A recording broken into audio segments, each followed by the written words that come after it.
Good morning. It's Tuesday, January 20th, 2026. Here are your top medical headlines for today. Lead story, Global Heart Health Initiative. Leading the news, a historic unified front as the world's major cardiovascular societies, including the European Society of Cardiology and the American Heart Association, issued the first-ever joint statement on environmental heart risks.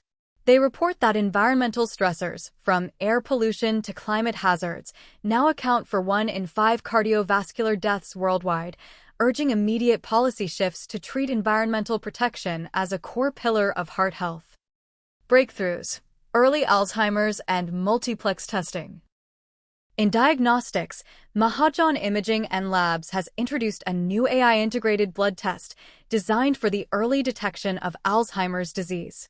Meanwhile, the Indian Council of Medical Research (ICMR) announced plans for a single multiplex diagnostic test capable of detecting multiple infections simultaneously, a move expected to significantly reduce treatment delays for critical infectious diseases. Pharmacology: the battle for heart and weight care. In the race for heart and weight management, new results from Bayer and Vanderbilt University highlight advancements in precision cardiology for patients with linked heart and kidney diseases.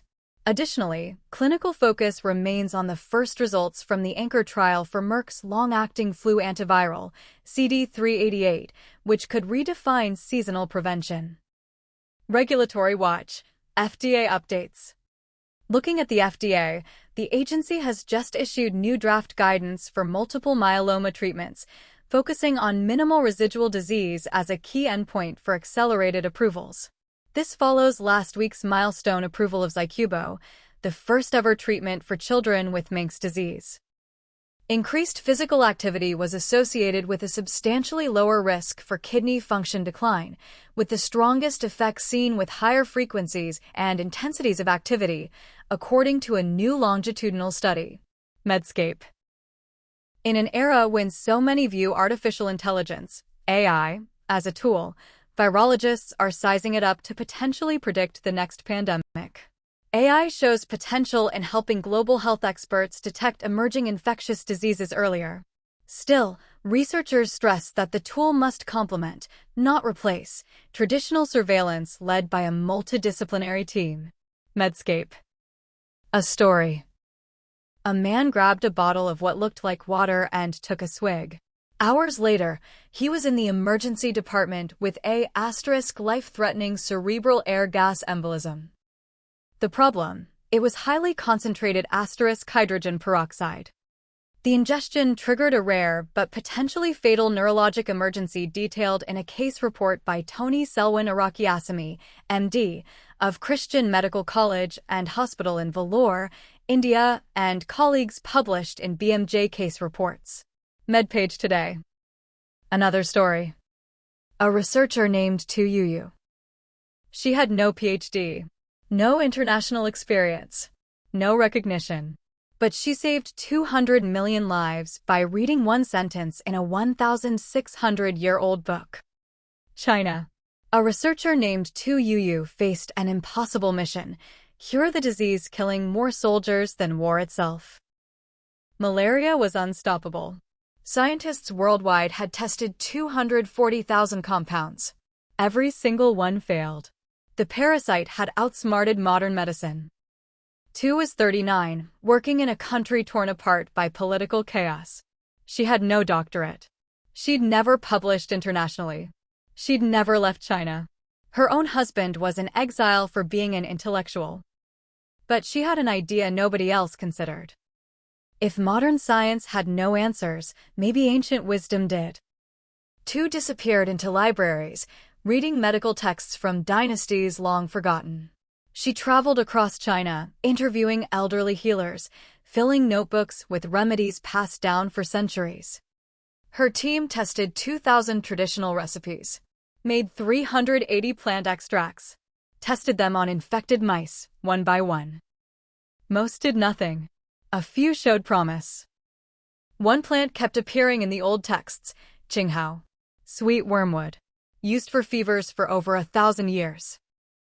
They extracted it, tested it. Sometimes it worked. Sometimes it didn't. Something was destroying the cure before they could find it.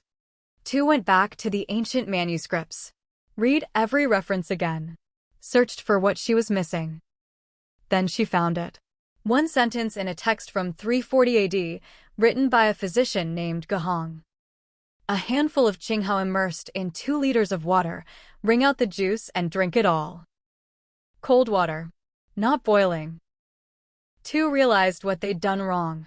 Her team had been heating the plant to extract its compounds, standard laboratory practice. But heat was destroying the very molecule that could save lives. She redesigned everything. Used cold solvents instead of heat. October 4, 1971. She tested the new extract on infected mice. 100% effective. Every parasite dead. But there was no way to test if it was safe for humans. China had no clinical trial facilities during that era. No safety protocols. No volunteers. So 2 made a decision that still takes your breath away. She tested it on herself. As head of this research group, I had the responsibility, she later said. She and 2 colleagues became the first humans to take the extract, monitoring each other for harm. When they survived, they tested it on malaria patients. All 21 patients recovered. By 1972, they'd isolated the active compound, artemisinin. It was the most powerful anti-malaria drug ever discovered. But 2 would wait 43 years for the world to notice. China's isolation meant her breakthrough stayed secret. She was forced to publish anonymously in 1977. No individual could take credit. The discovery finally reached the West in the early 1980s. Even then, recognition came slowly. The World Health Organization didn't recommend artemisinin until 2001. But the medicine didn't wait for recognition to save lives. In Africa, where a child died from malaria every 60 seconds, mortality rates plummeted. Deaths dropped by 30% in children. Over 100,000 lives saved every year in Africa alone. More than 200 million people treated worldwide. In 2015, at age 84, Tu Youyou finally received the Nobel Prize in Medicine. She became the first Chinese scientist to win a Nobel for research conducted in China. The first Chinese woman to win a Nobel in any category. At her Nobel lecture, she deflected every bit of praise. She thanked her team. She thanked the ancient physicians. She thanked a plant that had been waiting 1,600 years to reveal its secret. I do not want fame, she said. But what she gave the world can't be measured in awards. She gave millions of mothers their children back. She gave communities freedom from a disease that haunted humanity for 50,000 years. She proved that wisdom doesn't expire. That credentials don't determine worth. That sometimes the greatest breakthroughs come from someone brave enough to look where everyone else stopped searching. All because she read carefully. All because she noticed 2 words, cold water. 1 woman. 1 sentence. 200 million lives. That's your medical news update for today. Remember to consult a healthcare professional for any medical concerns. Stay informed and stay healthy. Don't forget to like and subscribe for more daily health insights. Disclaimer: use the content after verification.